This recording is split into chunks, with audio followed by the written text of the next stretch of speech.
네, 안녕하세요. 주식은 역시 기리기리세의 기리십니다. 안녕하세요, 여러분들. 자, 난리가 났습니다. 엔비디아 어제 무려 16%나 급등하는 모습을 나타냈는데요. 지금 현재 증권사들의 평가는 어떤지, 그리고 앞으로의 전망은 어떤지 등등을 빠르게 보도록 하겠습니다. 같이 공부하시죠. 렛츠 기릿!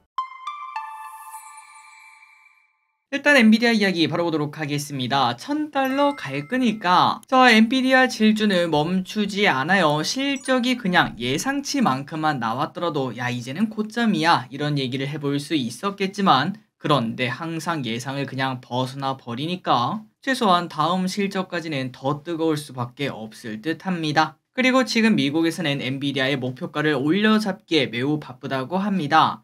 여러 증권사는 $1,400, $1,200, $1,100, 그리고 대략 평균적으로 잡으면 한 $1,000 정도 되는 것 같아요. 많은 곳에서 $1,000 이상을 제시하고 있습니다. 그런데 중요한 거는 아직도 이렇게 올라도 $785라는 거. 그러니까 이제 증권사 말이 맞다면은 최소한 20에서 30%는 더 오를 수 있다는 의미를 확인할 수 있습니다. 자, 그래서 이걸 보면은 우리가 2년 전, 아니죠, 이제 벌써 3년 전인가요? 그때 테슬라의 급등을 보는 것 같은 느낌인데, 언젠가는 이 흐름도 끝이 날 수도 있겠지만, 그런데 우리가 그걸 보고 단순히 야, 이런 건 무서워서 못 사, 이렇게 말하는 것보다는 앞으로 얼마나 갈 수 있을지 고민을 해보고 관련주가 있다면은 한 주 정도는 사보는 그러한 전략도 충분히 있을 필요가 있다고 생각합니다. 그리고 그 한 주의 목적은 나중에 이 기업을 더 사라, 그런 의미가 아니라요. 그 한 주를 사고 혹시나 떨어지면은 아, 이런 흐름이 나타나면은 떨어지는구나라는 걸 내가 조금 더 많이 느낄 수 있고, 만약에 더 올라가게 된다면은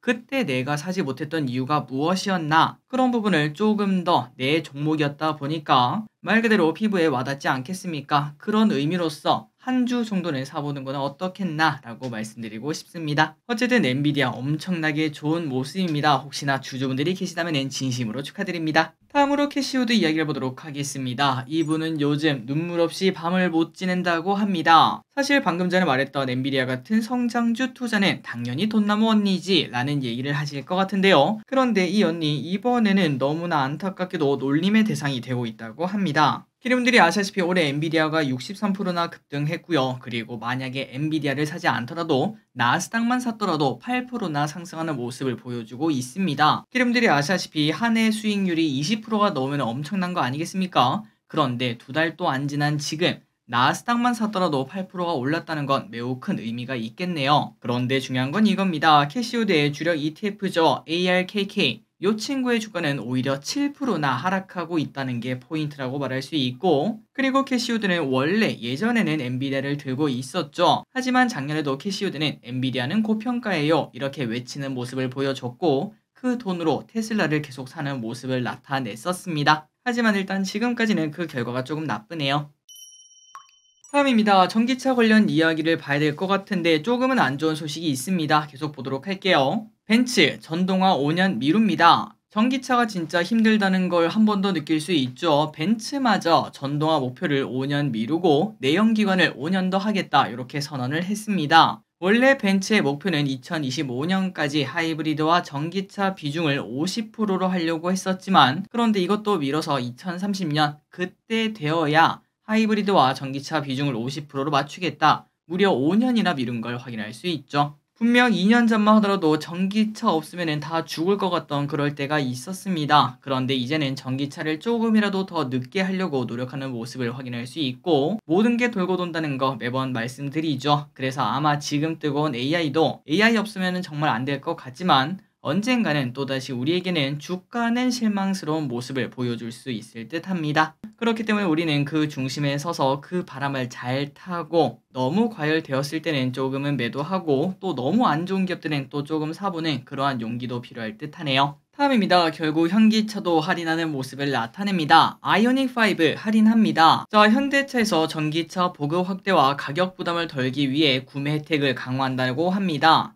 어떤 내용인가 봤더니 아이오닉5와 아이오닉6를 구매하면은 최대 700만원까지 혜택을 받을 수 있다고 하는데요. 거기에는 어떤 게 있나 봤더니 가격 할인 120만원, 전기차 충전 크레딧 80만원, 월별 재고 할인 최대 500만원까지 받을 수 있다고 합니다. 그래서 여기에 보조금까지 만약에 더하게 되면은 추가적으로 700이나 혜택을 받을 수 있다 보니까 3,730만 원이면은 아이오닉 5 내 손에 쥘 수 있다고 하네요. 그리고 또 이외에도 코나는 최대 380만 원이나 할인하는 등 요런 얘기가 있다고 하니까 전기차에 관심이 있다면 현대차 그리고 기아도 지금 마침 또 할인하더라고요. 그런 부분도 확인하시면 좋을 것 같습니다. 다만 이제 이런 얘기가 나오면 나올수록 전기차 산업이 안 좋구나라는 걸 우리가 직접 피부로 느낄 수 있습니다. 그런데 이거는 개인적으로 조금은 기대가 됩니다. 아이오닉 9 올해 현대차에서 출시 예정이었던 차가 있습니다. 그건 바로 전기차 아이오닉 SUV인데요. 그런데 그 명칭이 아이오닉 7일 줄 알았는데 아이오닉 9이 되었다고 합니다. 그래서 아이오닉 6가 원래 있지 않겠습니까? 그래서 6과 9 사이에 중간급 전기차도 나오겠구나라는 걸 느낄 수 있고 그리고 아이오닉 9은 기아 EV9이랑 아마 동일한 느낌으로 나올 것으로 보인다고 하네요. 다만 EV9이 그렇게 좋지만은 않았습니다. 높은 가격 때문에 작년 판매량이 8,000대에 그치며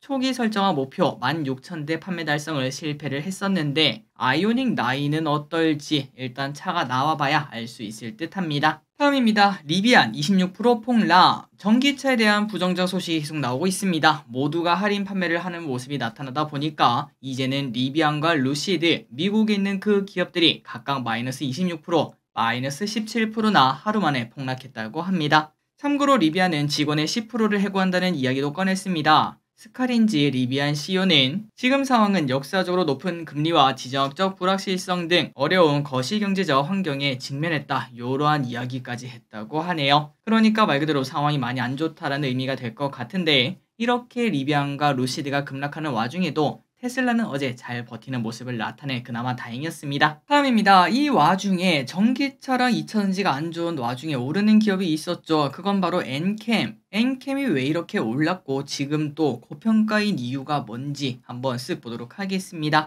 2차전지 전액업체 엔캠이 올해 많이 핫했었습니다. 석 달 만에 불기둥을 세우며 6배나 급등하는 모습을 나타냈고요. 다른 2차전지 업체들은 지지부진한 모습을 보일 때도 혼자 급등하는 모습을 나타내 몇몇 사람들은 많이 부러워하셨을 것 같기도 합니다. 그런데 중요한 건 이거였죠. 그 사이에 무슨 호재 소식이 떴나 봤더니 그런 공식 자료도 없었고요. 증권사 보고서도 작년 7월 이후 아예 실종된 상황이라 지금 급등은 뭔가 좀 이례적이다. 옛날 에코프로 생각난다. 이런 얘기가 나온다고 합니다. 그렇다면 엔캠이 상승한 이유가 뭘까요? 바로 개인 투자자의 매수가 많이 몰렸다고 합니다. 그리고 이제 몇몇 사람들이 말하기에는 아마도 한 사람이 강력하게 추천했는데 그런 영향이 있지 않겠나 라는 얘기가 많더라고요. 그리고 개인 투자자가 많이 산 근거는 바로 이거였습니다. 전액 사업 성장성을 높게 평가했다고 하고 미국, 중국, 유럽 지역에 자체 생산 시설을 보유하고 있으며 거기에 IRA 감축법에 따라 수혜 기대감도 존재한다고 하네요. 그런데 오늘 엔캠이 6%나 하락하는 모습을 나타냈습니다. 그리고 그 이유가 뭔가 봤더니 작년 실적을 공개를 했는데 작년 영업이익이 전년비 76%나 감소했으며 이러한 실적으로 고평가 논란도 또다시 나온다고 합니다. 과연 엔캠은 더 올라갈 수 있을지 10배 찍을 수 있을지 보도록 하겠습니다. 다음입니다. 슈퍼날 2년에서 4년 내 항공택시 출시. UAM 이야기를 오랜만에 보는 것 같은데요. 지난 20일부터 싱가포르 에어쇼가 열렸었죠. 그런데 여기서 현대차 산하의 슈퍼날은 2년에서 4년 내 항공택시 출시를 목표로 한다. 이렇게 밝혔습니다. 참고로 슈퍼날의 SA2 항공택시는 한 번 충전 시 40km에서 60km 정도를 움직일 수 있다고 하는데 올해 캘리포니아에서 데모 버전 시험을 계획하고 26년까지 이제 2년 뒤죠. 최대 96km까지 비행하는 UAM을 출시하는 게 목표라고 합니다. 아마도 UAM 관련주도 분명 텐베거가 될 그 가능성이 있다고 생각합니다. 그리고 그 시기는 아마도 내년 혹은 내후년쯤이 될 것 같은데 그때도 우리가 또 열심히 공부하고 있다 보면은 당연히 그 기회 잡을 수 있겠죠. 여러분들이 그 기회를 잡을 수 있도록 열심히 공부해서 겉토양이 터지는 그 첫날 바로 또 알려드리도록 하겠습니다.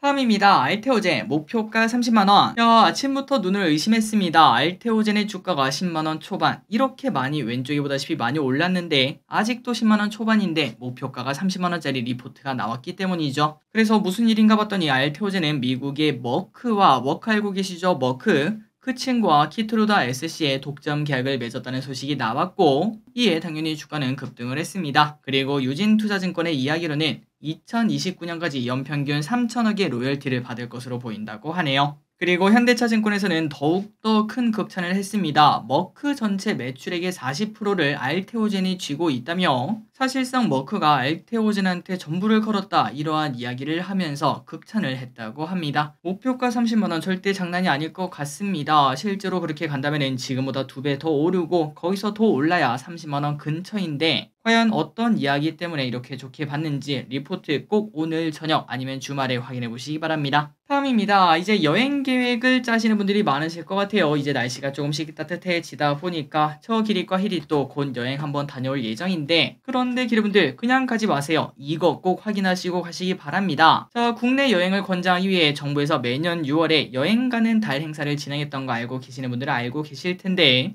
그런데 올해는 3월과 6월로 2회에 걸쳐 진행한다는 소식. 이번 여행 가는 달에는 11만 장의 숙박 할인권이 배포가 되는데요. 5만원을 초과하는 숙박에 대해서는 3만원 할인권을 발급해 준다고 합니다. 그러니까 무조건 숙소 잡을 때 이거 안 하면 바보다라는 얘기를 해볼 수 있고 또한 추첨을 통해 당일치기 여행 경비를 지원하는 이벤트 그런 것도 있다고 하니까 혹시나 관심이 있다면 꼭 챙겨 드시기 바랍니다. 이 외에도 여행업계에서 엄선한 패키지 상품을 최대 40%까지 할인하고 템플스테이 50% 할인, 기차와 비행기, 렌터카 등 교통 할인도 있다고 하니까 꼼꼼하게 확인 후 잘만 하면 몇만 원은커녕 몇십만 원까지 아끼는 그런 경우도 나오지 않겠습니까? 여행 계획이 있다면 꼭 한번 확인해 보시면 좋을 것 같습니다. 다음입니다. 우주 달 착륙 성공. 미국 달 탐사선 오디세우스가 달 착륙에 성공했다고 합니다. 그리고 이는 민간 기업이 만든 달 착륙선으로는 최초라고 합니다. 대박입니다. 대박. 현재까지 달 착륙에 성공한 국가는 5개밖에 없죠. 구소련, 미국, 중국, 인도, 그리고 지난달 일본까지 더해지며 5개국인 걸 볼 수 있는데 그런데 미국은 이제는 민간이 도착하는 걸 볼 수 있습니다. 참고로 이번에 달 착륙선을 도달시킨 인투이티브 머신은 달 착륙 성공 소식에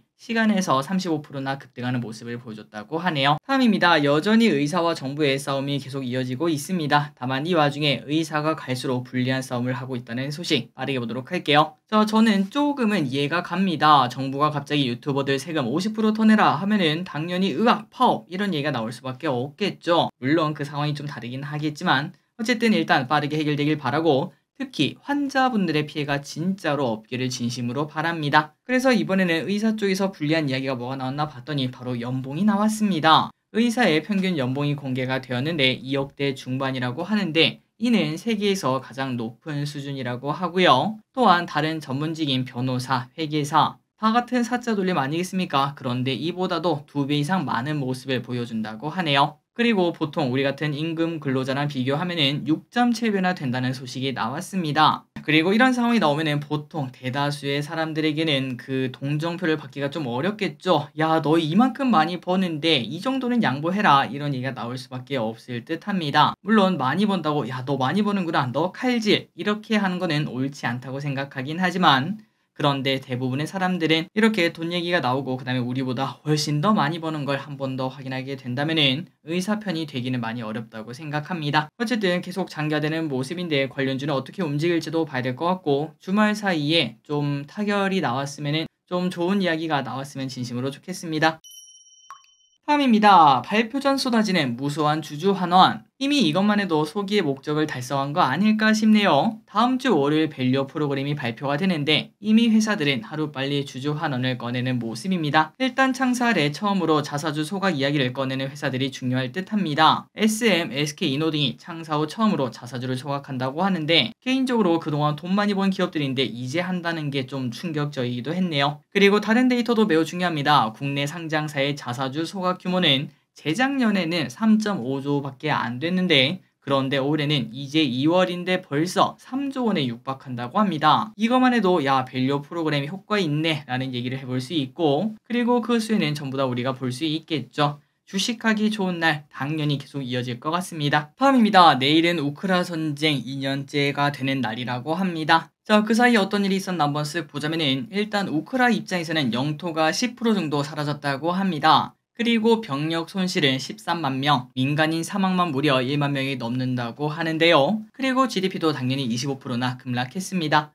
하지만 웃긴 부분은 이겁니다. 러시아는 영토가 당연히 늘었고요. 병사도 손실이 있긴 하지만 전쟁 일으킨 쪽은 이쪽인데 민간인 사망은 100명 수준밖에 안 된다고 합니다. 게다가 중요한 거는 GDP죠. GDP는 오히려 4%나 급등했다고 하네요. 유가가 급등하면서 오히려 이득을 봤다는 거 아마도 알고 있을 거라고 생각하는데 과거 역사를 공부할 때 강대국이 전쟁을 일으키는 이유를 다시 한 번 더 우리가 알 수 있을 듯 합니다. 다음입니다. 올해 탐사 시추 진행. 석유업계에 따르면 올해 말 혹은 내년 초 동해에서 2040 규모로 탐사 시추를 진행한다고 합니다. 탐사 시추 비용은 1공당 600억가량이 들 것으로 보이는데 1공당 성공률은 10% 안팎으로 2040이면 24번 하는 거니까 한 2개 정도는 꼽을 수 있겠구나 라는 얘기를 해볼 수 있겠네요. 그리고 만약에 개발에 성공한다면 약 11조 규모의 석유를 얻을 수 있을 것으로 기대가 되기 때문에 당연히 우리는 성공하길 바라봐야 될 것 같습니다. 에너지 안보도 강화될 수 있겠네요. 다음 소식입니다. 카카오 모빌리티 대표 해임 추진. 금감원은 카카오 모빌리티 분식회계 혐의와 관련해서 사전 통지서를 발송했는데 여기서 가장 높은 양정 기준인 고의 1단계를 적용했다고 합니다.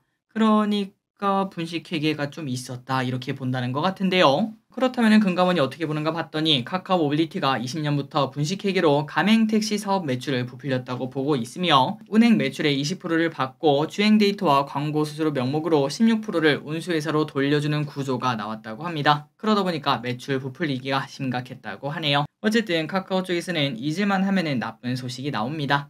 마지막입니다. 배당이 더블. 자, 더블 배당이라는 말 요즘 많이 듣고 계시죠? 원래는 작년 말에 들고 있는 사람한테 보통 이제 작년 배당을 주긴 했었는데 그런데 이번에는 배당 주는 날이 뒤로 밀리며 작년 12월 배당과 이번 1분기 배당을 같이 받을 수 있는 그러한 모습이 나타난다고 합니다. 그래서 다음 주에 어떤 주식을 사면 배당을 받는가 봤더니 하나금융지주가 2월 28일, 우리금융지주가 2월 29일, KB금융도 2월 29일, 그리고 BNK, JB, DGB금융지주, 제주은행 등도 29일이 배당 기준일이라고 합니다. 그러니까 우리가 배당을 받으려면 이틀 전에 사는 거 알고 계시죠? 예를 들어 하나금융지주는 28일이니까 26일에는 사야 되는구나 라는 걸 느낄 수 있고 우리금융지주는 29일이니까 28, 27, 27일까지 사야 배당을 받을 수 있구나 라는 걸 확인할 수 있습니다. 혹시나 금융주를 산다면은 이러한 배당을 받을 수 있고 그 다음에 배당락이 또 나올 수도 있다는 거 등등을 확인하시면 좋을 것 같습니다. 자, 오늘의 공부 여기까지 끝났습니다. 항상 이렇게 같이 공부해서 진심으로 감사드리고 와 이번 주말 이렇게 쉬어야 되나 싶을 정도로 푹 쉬시기 바랍니다. 지금까지 기리셨습니다. 빠이요.